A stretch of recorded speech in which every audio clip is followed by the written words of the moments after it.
The Howling is a 1981 horror film directed by Joe Dante, based on the novel of the same name by Gary Brandner. The screenplay is written by John Sayles and Terence H. Winkless. The original music score is composed by Pino Donaggio. The film has been regarded as one of the best films amongst the werewolf subgenre. Karen White is a Los Angeles television news anchor who is being stalked by a serial murderer named Eddie Quist. In cooperation with the police, she takes part in a scheme to capture Eddie by agreeing to meet him in a sleazy porno theater. Eddie forces Karen to watch a video of a young woman being raped, and when Karen turns around to see Eddie, she screams. The police enter and shoot Eddie, and although Karen is safe, she suffers amnesia. Her therapist, Dr. George Wagner, decides to send her and her husband, Bill Neal, to The Colony, a secluded resort in the countryside where he sends patients for treatment. The colony is filled with strange characters, and one, a sultry nymphomaniac named Marcia Quist, tries to seduce Bill. When he resists her less than subtle sexual overtures, he is attacked and bitten by a wolf-like creature while returning to his cabin. The next night, Bill returns to find Marcia waiting and the two have sex by the campfire in the moonlight. During the encounter, their bodies undergo a frightening transformation as they both shapeshift into werewolves during coitus. After Bill's wolf bite, Karen summons her friend Terry Fisher to the colony, and Terry connects the resort to Eddie Quist through a sketch he left behind. Karen also begins to suspect that Bill is hiding a secret far more threatening than marital infidelity. While investigating, Terry is attacked by a werewolf in a cabin, though she escapes after cutting the monster's arm off. She runs to Wagner's office and places a phone call to her boyfriend, Chris Halloran, who has been alerted about the colony's true nature. While on the phone with Chris, Terry looks for files on Eddie Quist. When she finally finds Eddie in the file cabinet, she is attacked by Eddie, in his werewolf form, and tries to fight back. However, Terry is finally killed when she is picked up by him and bitten in the jugular vein. Chris hears this on the other end and sets off for the colony armed with silver bullets. Karen is confronted by the resurrected Eddie Quist once again, and Eddie slowly transforms himself into a werewolf in front of her. In response, Karen splashes Eddie in the face with corrosive acid. She escapes, and Eddie is later shot by Chris with a silver bullet.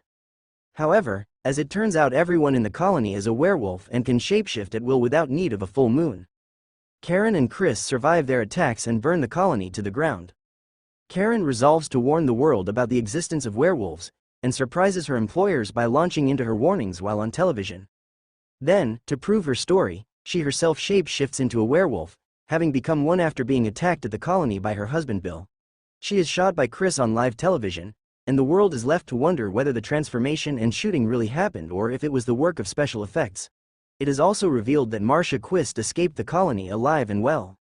Though the film has been noted for its semi-humorous screenplay, it began life as a more straightforward novel by Gary Brandner, which was first published in 1977. After drafts by Jack Conrad, the original director, who left following difficulties with the studio, and Terence H. Winkless proved unsatisfactory, director Joe Dante hired John Sayles to completely rewrite the script. The two had collaborated before on Dante's 1978 film Piranha. Sayles rewrote the script with the same self-aware, satirical tone that he gave Piranha, and his finished draft bears only a vague resemblance to Brandner's book. However, Winkless still received a co-writer's credit along with Sayles for his work on the screenplay. The cast featured a number of recognizable character actors such as John Carradine, Kenneth Tobey and Slim Pickens, many of whom appeared in genre films themselves. Additionally, the film was full of in-joke references. See references below. Roger Corman makes a cameo appearance as a man standing outside a phone booth, as does John Sayles, appearing as a morgue attendant, and James Murtaugh as one of the members of the colony. Forrest J. Ackerman appears in a brief cameo in an occult bookstore, clutching a copy of his magazine Famous Monsters of Filmland. The Howling was also notable for its special effects, which were state-of-the-art at the time. The transformation scenes were created by Rob Bottin, who had also worked with Dante on Piranha to create groundbreaking special effects.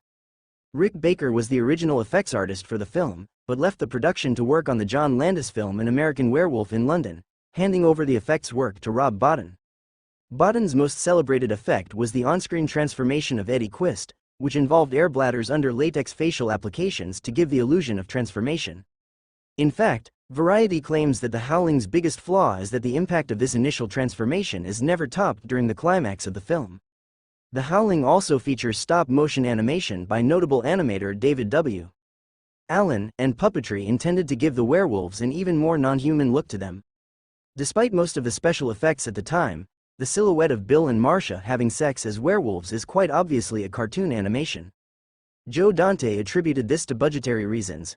Due to their work in The Howling, Dante and producer Michael Finnell received the opportunity to make the film Gremlins, 1984, for Steven Spielberg.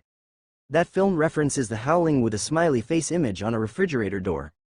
Eddie Quist leaves yellow smiley face stickers as his calling card in several places throughout The Howling. In 1981, Roger Ebert's 2 out of 4-star review was written in the breathless style of an old-time radio adventure script and described The Howling as the silliest film seen in some time, but Ebert also said the special effects were good and the film was perhaps worth your money if you get a 2 for 1. However, Ebert's television partner Gene Siskel liked the film and gave it 3.5 stars out of 4. Leonard Maltin also wrote in his book 2002 Movie and Video Guide that The Howling is a hip, well-made horror film, and noted the humorous references to classic werewolf cinema. Variety praised both the film's sense of humor and its traditional approach to horror. The film won the 1980 Saturn Award for Best Horror Film, despite the fact it was not released until 1981. This film was also number 81 on Bravo's 100 Scariest Movie Moments.